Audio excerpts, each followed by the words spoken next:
Assalamualaikum class 9th. Hoping you are all fine. अपना lesson आप लोग मुझे उम्मीद है रेगुलरली कर रहे होंगे। आज का लेसन स्टार्ट करते हैं चैप्टर नंबर 5 से, डेटेड 18th ऑफ मई 2020।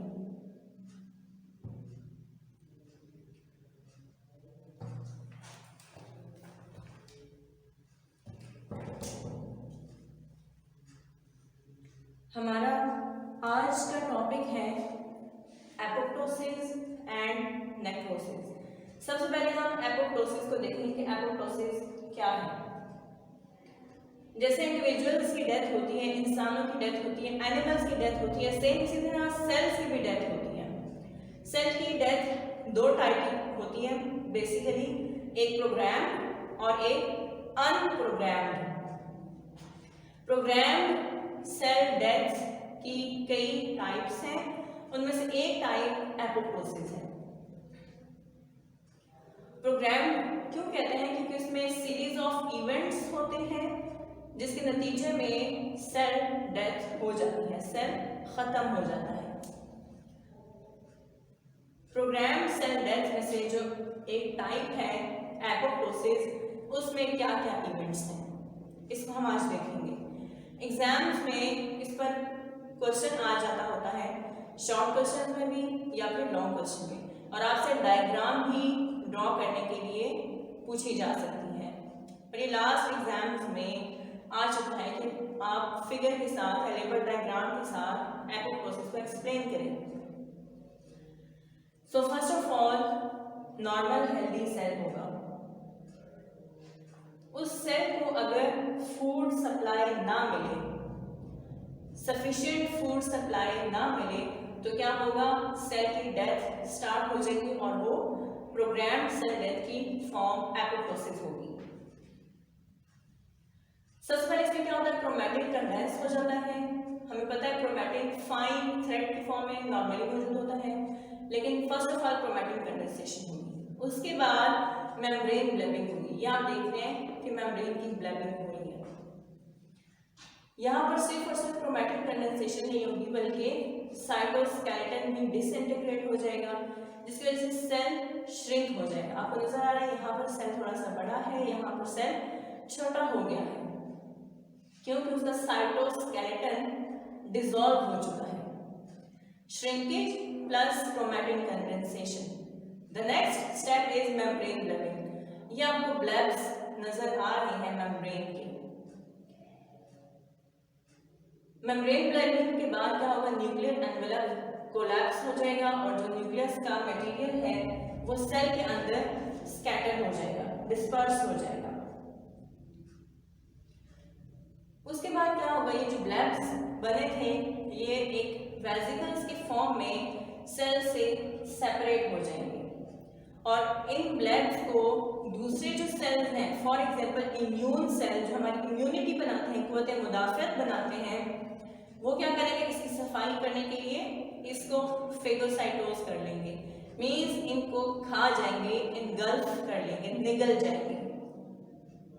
और फाइनली इसका जो भी कंटेंट है वो उन सेल्स का बॉडी मटेरियल बन जाएगा, मीन्स ये जो मटेरियल है यूटिलाइज भी हो जाएगा और सेल जो अननेसेसरी था, आप सर्वाइव नहीं कर सकता था, उसकी भी डेथ हो जाएगी, उसका सफाया भी हो जाएगा। तो ये प्रोग्राम्ड सेल डेथ है। इसका फायदा क्या है? लिविंग ऑर्गेनिजम्स में, फॉर एग्जांपल डेवलपमेंटल स्टेज में, हमें ये पता है कि फिंगर्स जुड़ी हुई होती हैं। फिंगर्स के दरमियान एक मेम्ब्रेन होती है, जैसे डक के केस में, बत्तख के केस में आपने देखा होगा कि उसकी फिंगर्स के दरमियान मेम्ब्रेन होती है। Same is the case with human beings. लेकिन पैदाइश से पहले हम देखते हैं कि बेबीज के फिंगर्स के दरमियान कोई पर्दा नहीं होता बत्तख की तरह। सो वो पर्दा कहाँ गया? उसके जितने भी सेल्स होते हैं उनको खत्म कर दिया जाता है इस प्रोसेस एपोप्टोसिस के जरिए से। सो ये थी इंपॉर्टेंस एपोप्टोसिस की, और ये उसकी लेबर डायग्राम जो कि बहुत इंपॉर्टेंट है, अब इसको प्रैक्टिस भी करना है। उसके बाद आ जाती है necrosis. Necrosis accidental cell death है। ये अनप्रोग्राम्ड सेल डेथ है जिसमें इस तरह के इवेंट्स नहीं होते। इसमें इस तरह के सीक्वेंसेस भी नहीं होते।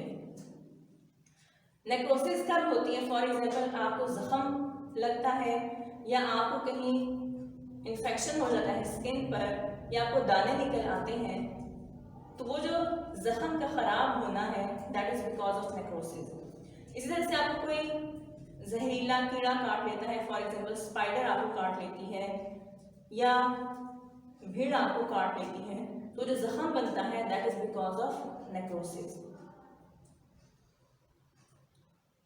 नेक्रोसिस में क्या होता है कि इंजरी की वजह से या किसी भी रीजंस की वजह से सेल मेम्ब्रेन फट जाती है। सेल के अंदर लाइसोसोम्स होते हैं जिसमें डाइजेस्टिव एंजाइम्स होते हैं। लाइसोसोम अगर किसी लिविंग टिश्यू पर गिर जाए तो उस टिश्यू को डिसॉल्व करना स्टार्ट कर देते हैं। इंजरी में क्या होता है कि सेल फट जाता है एकदम से, प्रेशर लगने की वजह से या एक्सीडेंट की वजह से या स्पाइडर बाइट या किसी भी फॉर्म के जहरीले इंसेक्ट की वजह से, और सेलुलर कंटेंट रिलीज हो जाता है। इसमें लाइसोसोमल कंटेंट भी होता है जिसमें डाइजेस्टिव एंजाइम होते हैं। सो जिस टिश्यू पर इस सेल का कंटेंट रिलीज होगा वो सेल भी डैमेज होना शुरू हो जाएगा, क्योंकि इस सेल के अंदर के केमिकल्स सराउंडिंग टिश्यू के सेल्स को खराब करने लगेंगे। इस तरह से अगर जख्म हो गया है और आपने जख्म की केयर नहीं की, उसकी मरहम पट्टी नहीं की, तो उसकी वजह से भी दूसरे जो सराउंडिंग सेल्स हैं जो नॉर्मल हैं, अभी जो भी हेल्दी हैं, उन्हें लॉस नहीं हुआ, वो भी इसके कंटेंट्स की वजह से जख्मी होना स्टार्ट हो जाएंगे, डैमेज होना स्टार्ट हो जाएंगे। सो ये सिंपल सी डायग्राम है नेक्रोसिस की, ये भी आपको प्रैक्टिस करनी है और आपको दोनों में फ़र्क पता होना चाहिए। ये प्रोग्राम्ड है, ये अनप्रोग्राम्ड है, ये सीक्वेंशियल है, ये अनसीक्वेंशियल है, ये डेवलपमेंट के दौरान होती है या फिर unavailability of food and nutrition की वजह से होती है, जबकि ये एक्सीडेंट्स, इंजरी, कैंसर की सेल्स में, स्पाइडर बाइट्स या वुंड्स की केयर ना करने की वजह से होती है। सो ये दोनों में बेसिक डिफरेंसेस हैं। दोनों के डिफरेंसेस भी आपको आने चाहिए कि लेबर डायग्राम्स आपको प्रैक्टिस करनी है और इनकी एक्सप्लेनेशन एंड डेफिनेशन जो कि आपको बुक में दी हुई है page number 102 and page number 103 पर।